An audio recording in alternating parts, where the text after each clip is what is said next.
अस्सलामुअलैकुम जी dear students. आज हम लेक्चर पढ़ेंगे 12। इसमें देखें जी कि अकाउंटिंग इक्वेशन की बात कर रहा है। तो कहता है रिसोर्सेज इन बिजनेस, जिनको हम रिसोर्सेज इन बिजनेस को हम कहते हैं जी एसेट्स, और सप्लाइड बाय द ओनर उसको हम कैपिटल बोलते हैं। रिसोर्सेज इन बिजनेस को एसेट्स बोलते हैं और जो सप्लाई कर रहा होता है ओनर उसको उसके एतबार से कैपिटल बोलते हैं। अब ये कैपिटल दो तरह का होता है, यानी जो बिजनेस को जो रिसोर्सेज मिल रहे होते हैं वो दो तरीकों से मिल रहे होते हैं। या तो वो लाइबिलिटीज होती हैं, यानी वो लोन देता है। देखें, सारे पैसे मालिक तो नहीं ना दे सकता यार, सारे पैसे ऑनर तो नहीं दे सकता ना एसेट्स के लिए। एसेट्स खरीदने के लिए सारे पैसे ऑनर नहीं दे सकता, तो जो ऑनर देगा उसको तो क्या। अब यार उसको बाहर से लोन लेना पड़ेगा। लोन लेके तो वो लोन जो है वो लाइबिलिटीज है, या उधार पे माल उठाना पड़ेगा। तो assets is equal to capital plus liabilities. ठीक हो गया स्टूडेंट। तो एसेट्स क्या होते हैं? Economic resources of the business. Capital funds supplied by the owner. Liabilities loan taken from the market. ठीक है, या इसकी आसान डेफिनेशन होती है, लाइबिलिटीज की आसान डेफिनेशन होती है ओइंग फ्रॉम द पीपल, यानी जो लोगों से कर्जा लिया होता है उसे हम लाइबिलिटीज बोलते हैं। ठीक हो गया जी। अच्छा जी, अब next, in fact the total of both side always equal. देखें, बात यह है कि दोनों का टोटल हमेशा इक्वल होता है। एसेट्स और लाइबिलिटीज का जितनी मर्जी है ट्रांजैक्शन हो जाए, 1 लाख क्यों ना ट्रांजैक्शन हो जाए, लेकिन उन दोनों का बैलेंस आपस में नहीं टूटेगा। एसेट्स कैसे होते हैं मैंने आपको पढ़ाया में है, जैसे land, building, plant, machinery, furniture, fixture, motor vehicle, cash, bank, debtor, stock, land, building. उसके बाद गुडविल। और लाइबिलिटीज मैंने आपको पढ़ाई नहीं है, जैसे वो था क्रेडिटर, लोन, और अकाउंट पेएबल, और इसके अलावा आउटस्टैंडिंग एक्सपेंसेस। वर्किंग कैपिटल क्या होता है? जब करंट एसेट्स में से करंट लाइबिलिटीज को माइनस करते हैं तो वर्किंग कैपिटल निकलता है। करंट एसेट्स क्या है? जो कि आपने 12 मंथ के अंदर रिसीव करने हैं, और करंट लाइबिलिटीज क्या है? जो आपने 12 मंथ के अंदर अंदर पे। करंट एसेट्स और करंट लाइबिलिटीज का डिफरेंस वर्किंग कैपिटल होता है। जैसे कि ये देखिए, करंट लाइब एसेट्स हैं और ये करंट लाइबिलिटीज हैं। 1 लाख में से 75 माइनस कर दे तो यार। स्टॉक दो तरह के होते हैं, एक ओपनिंग और एक क्लोजिंग स्टॉक। स्टॉक वैसे होता क्या है? वो चीज जो रेडली अवेलेबल होती है फॉर सेल, वो चीज जो अवेलेबल है फॉर सेल, बिल्कुल तैयार होकर पड़ी हुई है कि जनाब आए और ले लें। एक आपका ओपनिंग स्टॉक होता है जो फाइनेंशियल ईयर के स्टार्ट में होता है, और एक क्लोजिंग स्टॉक होता है जो साल के एंड में होता है। कॉस्ट ऑफ गुड्स सोल्ड क्या होती है? खुद ही बता रहा है, सोल्ड जो बिक गई गुड्स, चीजें, कॉस्ट उनकी। तो जो वो चीजें जो बिक गई हैं उन पे जितनी कॉस्ट आई है वो कौन बताएगा? कॉस्ट ऑफ गुड्स सोल्ड बताएगा। कौन बताएगा? Cost of goods. इसका एक फार्मूला है, प्लीज इसको जरूर याद करें, ये लाजमी पेपर में आना है ये वाला। Opening stock plus purchases plus carriage या freight inward minus closing stock, ये लाजमी आना है, मेरे से आप बेट लगा लो। मैं फिर इसको ये देखो हाईलाइट कर रहा हूँ आप लोगों के लिए, ये पेपर में लाजमी आना है, और आना भी 3 या 5 नंबर का है। 3 या 5 नंबर का है, ऐसे भी नहीं आना। तो कॉस्ट ऑफ गुड सोल्ड क्या होती है? ओपनिंग स्टॉक में परचेजेस को ऐड, फ्रेट को माइनस, और क्लोजिंग स्टॉक को माइनस करेंगे। यानी ओपनिंग स्टॉक में परचेजेस और कैरेज इनवर्ड या फ्रेट इनवर्ड एक ही। कैरेज इनवर्ड होती है जब आप रोड के जरिए कोई चीज मंगवा रहे हैं, और अगर अदर देन रोड मंगवा रहे हैं तो फ्रेट, जैसे बाय एयर हो गया, बाय शिप हो गया, तो फ्रेट। क्लोजिंग स्टॉक इसमें से माइनस करते हैं तो आपकी कॉस्ट ऑफ गुड्स सोल्ड निकल आए। ठीक है स्टूडेंट्स, तो ये आपको ट्रायल बैलेंस है। इसमें से वो आपको क्या कह रहा है जी? एसेट्स और लाइबिलिटीज अलग करें, और एसेट्स और लाइबिलिटीज का टोटल करें तो वो कितना बन गया? इसमें से ये देखें ना, ये ट्रायल बैलेंस है। Cash asset, bank asset, capital liability, furniture asset, vehicle asset, purchases आपका एसेट नहीं है, क्रेडिटर ये लाइबिलिटी है, सेल्स ये भी एसेट नहीं है, डेटर एसेट है, सैलरी एक्सपेंस है, एक्सपेंसेस पेएबल ये लाइबिलिटी है। तो जो मैंने लाइबिलिटीज कही हैं उनका टोटल और कैपिटल का टोटल करें तो वो ये आता है, और जो मैंने आपको ऊपर एसेट्स मार्क करवाए हैं उनका टोटल करें तो ये आता है। ठीक हो गया।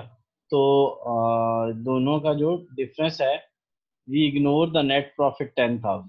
ये जो नेट प्रॉफिट, ये जो फर्क आ रहा है दोनों में, इन 245 जो है और थ्री थ्री 235, 10,000 का फर्क है, वो नेट प्रॉफिट, चूंकि यहाँ मेंशन नहीं है, नेट प्रॉफिट कैपिटल का हिस्सा होता है, नेट प्रॉफिट कैपिटल का हिस्सा होता है, नेट प्रॉफिट कैपिटल का हिस्सा होता है, वो यहाँ शो नहीं किया गया, हम जिसकी वजह से हमने उसको इग्नोर किया हुआ। ये देखिए आप जरा, आप बैलेंस शीट में आए, ये देखिए आपका कैपिटल ऊपर से उठा के लिखा, ये प्रॉफिट वो जो 10,000 का था, और ये लाइबिलिटी।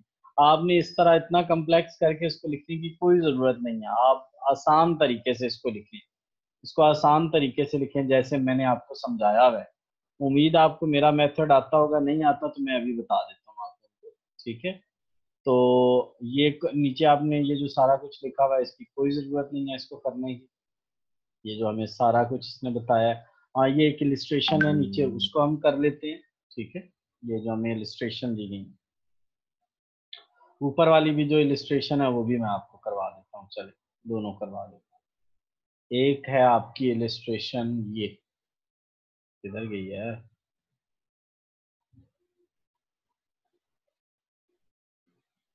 हम्म, नहीं जी, ये एक आपकी इलिस्ट्रेशन है, ठीक है। और एज फार एज आप लोगों को पता है के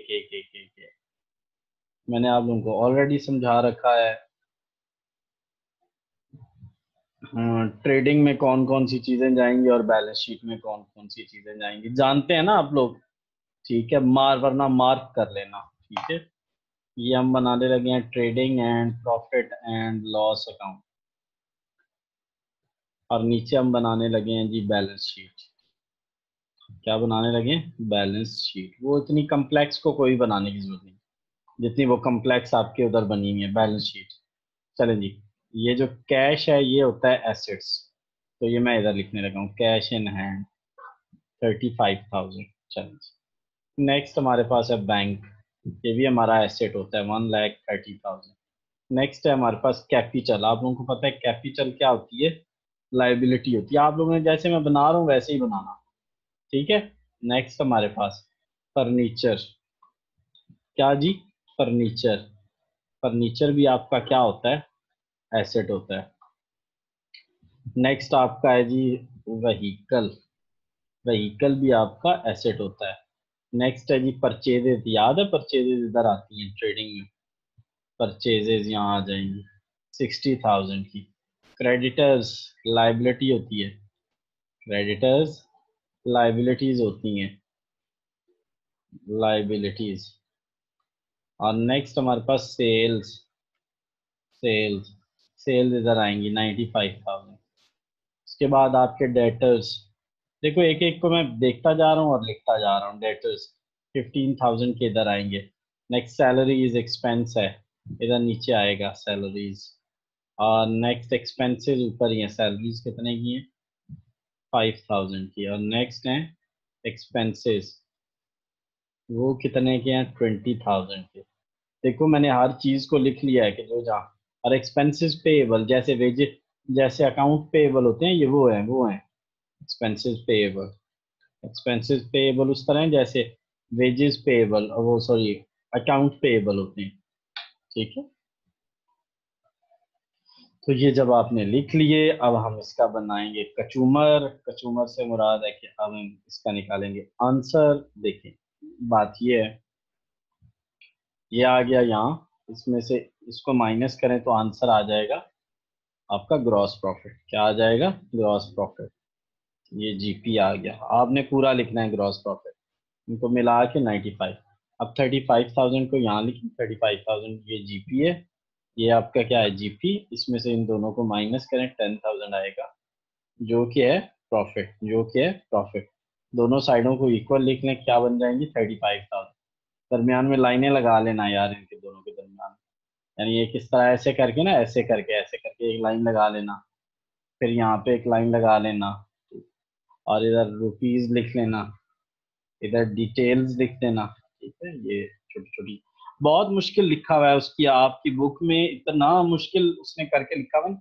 जो नेक्स्ट इलस्ट्रेशन है इंशाल्लाह मैं उसको भी बहुत एक्सप्लेन करूंगा, आप लोग फिक्र ना करें, ठीक है। कीप वॉचिंग, बस आप देखते रहें ताकि आप लोगों को मसला ना आए, ठीक है। तो उम्मीद है कि आप लोगों को जो मसाइल होंगे, मैंने आपको बताया था नेट प्रॉफिट कैपिटल में ऐड हो जाता है, नेट प्रॉफिट कैपिटल में क्या हो जाता है, ऐड हो जाता है। अब इन दोनों साइडों का टोटल करें अगर तो इक्वल आ गया, फिर तो हमारे मजे हो गए, मजे हो गए। ठीक है, और आना भी चाहिए इंशाल्लाह, आएगा। लें जी, ये हो गया और ये सम हो गया, ऑटोमेटिकली बराबर आना चाहिए। ये लें जी।